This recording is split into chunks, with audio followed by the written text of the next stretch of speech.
Every great civilization has a use-by date. History is a graveyard of empires that thought they were eternal.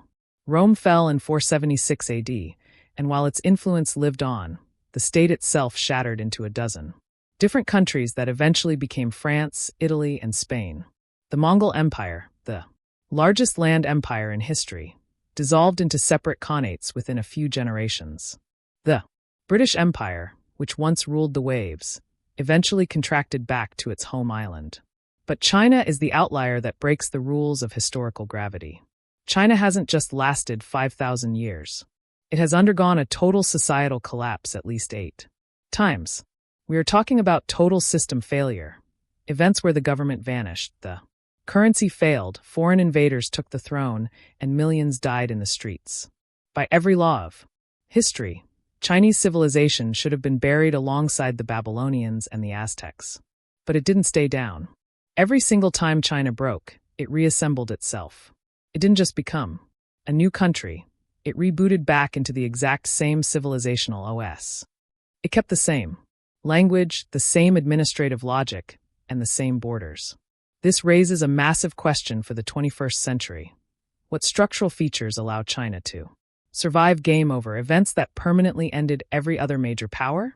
And as China faces a new era of economic and demographic crisis in 2026, will those survival codes work?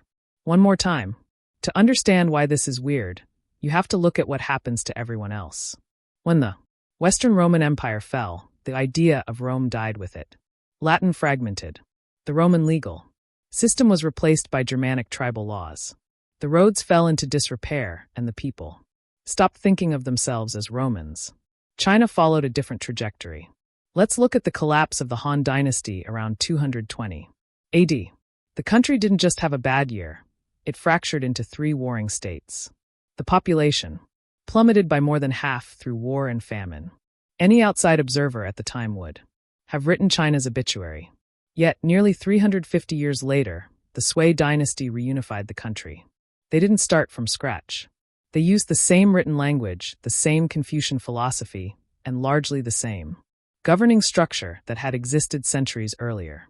This same basic pattern repeated after the Tang collapse, after the Song, after the Yuan, Ming, and Qing. China is like a biological organism that can be cut into pieces, only for those pieces to crawl back together and fuse. No other civilization in the historical record has accomplished this. More than once. China has done it 8 times. The first reason China keeps coming back is a piece of software built into their writing system. In Europe, linguistic diversity was the empire killer. If you lived in Gaul and your neighbor lived in Germania, you couldn't understand each other. Over time, those language barriers created separate political identities. You weren't a Roman anymore. You were French or German. China addressed this structurally in 221 BC. The first emperor, Qin Shi Huang, realized that if people spoke different dialects, he couldn't rule them. But instead of forcing everyone to speak the same way, he forced everyone to write the same way. The practical effect was a historical miracle. A farmer in the humid south and a merchant in the frozen north could not speak to each other, but they could read the same law codes, the same philosophy, and the same history books. When a dynasty collapsed and the central government was wiped out, the language remained. It acted like a civilizational hard drive. Even in the middle of a bloody 50-year civil war, 2 rival generals could still read the same ancient texts. They shared the same cultural references and the same blueprints for how a government should be run. Because the language didn't fragment, the idea of China couldn't die. A text written in 200 BC remains readable to a Chinese student today. Compare that to an English speaker trying to read Beowulf in its original form. It's a different world. In most cultures, if a king is overthrown, the whole system is seen as a failure. In China, the collapse is actually a feature of the system. This is the mandate of heaven. It's a political doctrine that says the emperor's authority isn't based on divine right, like in Europe, but on performance. If a ruler became corrupt, if the dikes on the Yellow River broke, or if a massive earthquake hit, it wasn't just bad luck. It was a sign. It meant heaven had withdrawn its approval. This created a recurring reset button. When things got bad enough, a rebel leader would rise, overthrow the old dynasty, and claim the mandate for himself. But here is the anti-slop insight. To claim the mandate, you couldn't just rule a small piece of the country. Legitimacy required controlling all of China. If you only governed the south, you weren't a legitimate emperor, you were just a warlord. This created a psychological obsession with reunification. In China, being divided wasn't just a political problem, it was a spiritual and cultural crisis that had to be cured.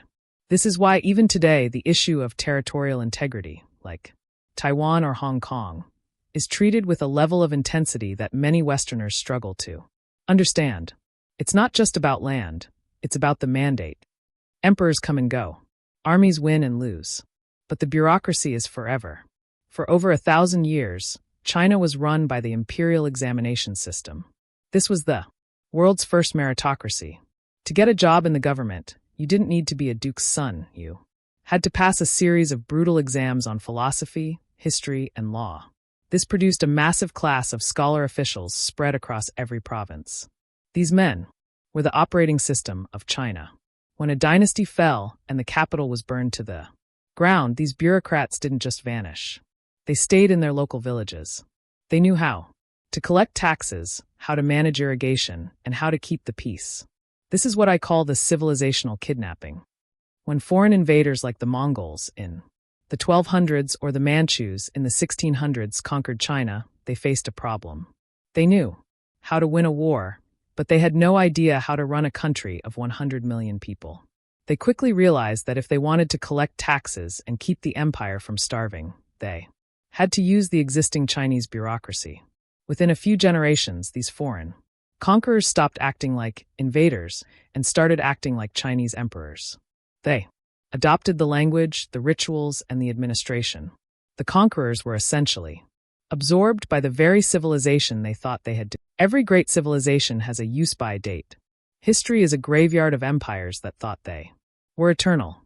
Rome fell in 476 AD, and while its influence lived on, the state itself shattered into a dozen different countries that eventually became France, Italy, and Spain. The Mongol Empire, the largest land empire in history, dissolved into separate khanates within a few generations. The British Empire, which once ruled the waves, eventually contracted back to its home island. But China is the outlier that breaks the rules of historical gravity. China hasn't just lasted 5,000 years. It has undergone a total societal collapse at least 8 times. We are talking about total system failure, events where the government vanished, the currency failed, foreign invaders took the throne, and millions died in the streets. By every law of history, Chinese civilization should have been buried alongside the Babylonians and the Aztecs. But it didn't stay down. Every single time China broke, it reassembled itself. It didn't just become a new country, it rebooted back into the exact same civilizational OS. It kept the same language, the same administrative logic, and the same borders. This raises a massive question for the 21st century. What structural features allow China to survive game over events that permanently ended every other major power? And as China faces a new era of economic and demographic crisis in 2026, will those survival codes work? One more time. To understand why this is weird, you have to look at what happens to everyone else. When the Western Roman Empire fell, the idea of Rome died with it. Latin fragmented. The Roman legal system was replaced by Germanic tribal laws. The roads fell into disrepair, and the people stopped thinking of themselves as Romans. China followed a different trajectory. Let's look at the collapse of the Han Dynasty around 220 AD. The country didn't just have a bad year, it fractured into 3 warring states. The population plummeted by more than half through war and famine. Any outside observer at the time would have written China's obituary. Yet, nearly 350 years later, the Sui dynasty reunified the country. They didn't start from scratch. They used the same written language, the same Confucian philosophy, and largely the same governing structure that had existed centuries earlier.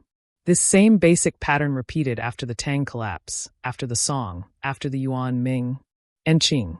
China is like a biological organism that can be cut into pieces, only for those pieces to crawl back together and fuse.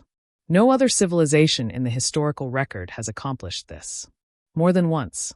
China has done it 8 times. The first reason China keeps coming back is a piece of software built into their writing system. In Europe, linguistic diversity was the empire killer. If you lived in Gaul and your neighbor lived in Germania, you couldn't understand each other. Over time, those language barriers created separate political identities. You weren't a Roman anymore. You were French or German. China addressed this structurally in 221 BC. The first emperor, Qin Shi Huang, realized that if people spoke different dialects, he couldn't rule them. But instead of forcing everyone to speak the same way, he forced everyone to write the same way. The practical effect was a historical miracle. A farmer in the humid south and a merchant in the frozen north could not speak to each other, but they could read the same law codes, the same philosophy, and the same history books.